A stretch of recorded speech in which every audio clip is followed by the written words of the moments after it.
What's up everybody, and welcome back to the Cyclonic Thrift channel. Today we've got a fun deck build for you guys. For those who haven't seen the channel before, this is where I go through my own collection. I pick out a commander that I'm interested in building, seeing if I can put together some fun combos, things like that. And I use only cards I already own.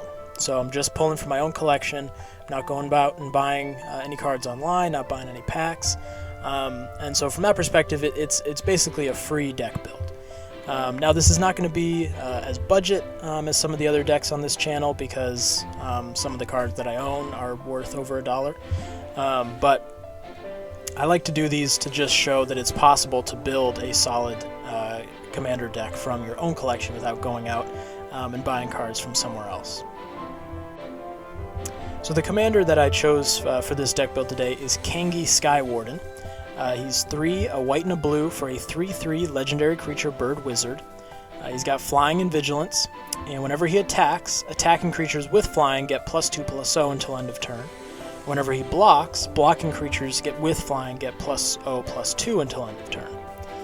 So you can kind of see where the deck's going to go here. It's going to be very flying heavy. Pretty much all the creatures in this deck will have flying or interact with flying in some way. And then it's also going to be very combat-based, so we're looking to get a lot of bodies out there, go very wide, and then take advantage of his attack ability and just pump up our entire army when we attack, and just making that attack much more effective. Now the blocking side of this is also cool. It's going to deter other people from attacking in because we'll be able to block them much easier. But that's not something we're really going to focus on. It's just kind of an added benefit. We're looking to get a bunch of creatures of flying on the battlefield, and then take them down with the attack trigger. So the first card I want to talk about is Fog Bank. It's 1 and a blue for a 0/2 creature wall, has defender and flying, and you prevent all combat damage that would be dealt to and dealt by Fog Bank. So obviously this is with defender, it's a little bit off the strategy here already. I fully recognize that, but I love Fog Bank. It is a perfect blocker to have. It has flying, so it's going to be able to block anything coming in. And the preventing all combat damage, it will never die, let me tell you, because this thing will bounce off even the biggest creature. Trample's going to go over it, and that's totally fine. But any creature that is swung at you, this thing can block. And no one's going to ever want to use a removal spell on this. It's annoying, it's a pain in the butt, but it's something that's going to stick around for a while. The next is Oniraphage. It's 3 and a blue for a 1/2 creature squid illusion with flying, so it fits into the theme. And then whenever you draw a card, put a +1/+1 counter on Oniraphage. We're in a blue deck. We're going to be drawing a ton of cards. This thing's going to get massive. The commander's going to make it even bigger. It's going to be able to swing in for a ton of damage.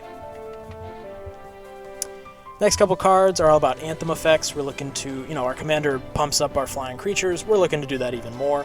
And just multiply a good thing however many times. So the first is Empyrean Eagle. It's 1, a white and a blue for a 2/3 creature bird spirit.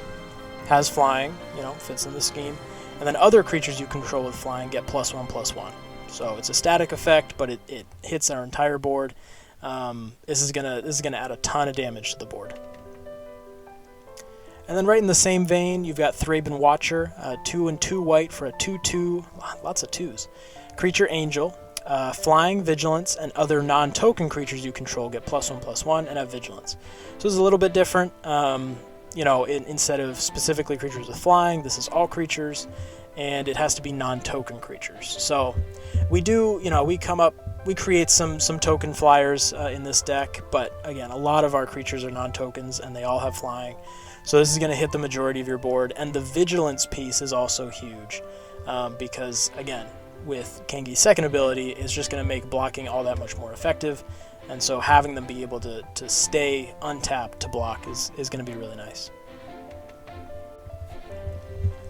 Alright, so with all these creatures with flying that we're going to be casting, it's going to be really effective to have some sort of cost reduction, a bit of mana ramp here. So with cards like Watcher of the Spheres, it's a white and a blue for a 2/2 creature bird wizard, has flying. Creature spells with flying you cast cost 1 less to cast. Love that repeatable cost reduction. It's going to save you a ton of mana over the course of the game. And then whenever another creature with flying enters the battlefield under your control, Watcher of the Spheres gets +1/+1 until end of turn. So that, you know, a nice little side benefit, but not really what we're looking for, or not what we're putting the card into the deck for. It's really for that cost reduction. Next card is Warden of Evos Isle. 2 and a blue for a 2/2 creature bird wizard, flying, and creature spells with flying you cast cost 1 less to cast. Easy peasy, almost exactly the same as the other card. And then this is where we're looking to, again, create a bunch of little, you know, creature flyers that our commander's going to pump up. The most effective strategy for this deck is, again, to go wide. We're looking to get 10, 12, 15 creatures on the board, all with flying, attack into our opponent, who's not going to have as many creatures as we will, and to buff each of them up to the moon. So making each of them hit for at least 3 damage if we just have the commander out, but if we've got some of our other Anthem effects, could be hitting for 4, 5, 6, who knows. So Battle Screech, 2 and 2 white for a sorcery. You create 2/2/1 white bird creature tokens with flying, and then you can flashback it. And the flashback cost is just tapping 3 untapped white creatures you control, which is going to be super easy in this deck. You know, half of our creatures are going to be white, so this is going to be super easy to come back, and you'll have 4 1/1 flyers right off the bat here. Super easy to get off and super effective. And then Spectral Procession. The mana cost here is a little janky, but essentially in this deck it's going to be 3 white for a sorcery, and you can put 3 1/1 white spirit creature tokens with flying onto the battlefield. So again, 3 mana for 3 1/1s with flying. With our commander, they're going to be 3/1s when they attack. It's an insane rate that you're not really going to get anywhere else. And that brings us to the Thrift pick of the deck. For those who haven't seen the channel before, the Thrift pick is not necessarily the card that I think is the absolute best or most effective or most efficient. You know, it's not objectively the best card in the deck. Sometimes it is. But it's the card that I'm most excited to play. If I'm able to get it off, I'm able to get it on the battlefield, it's the card that I'm most excited to see interact with the board.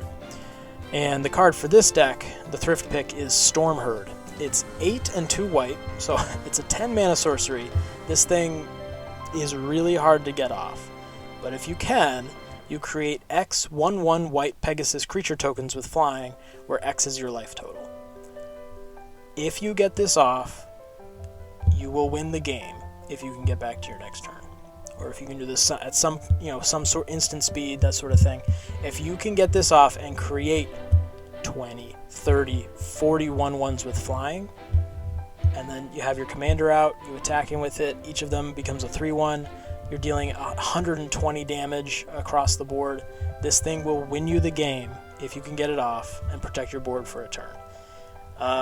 Now, of course, the rest of the table is going to see that and is going to try to stop you, but you're in blue, so if you're able to kind of run some interference, make sure you get this card off, you will win the game. That brings us to the end of the video. As you guys obviously noticed, there's some very limited or no really video of this deck build, as I usually do. The file got a little bit corrupted, so I wasn't really able to use it to the full extent. So my apologies for that. I've kind of retested the system, and the next few deck builds look okay. So hopefully it doesn't happen again in the future, but for this one, definitely was messed up a little bit. As always, if you're not, please subscribe to the channel, like, comment on this video. Let me know what cards you would include in this deck. Check out the full deck list at the link below. And until next time, stay safe and stay thrifty.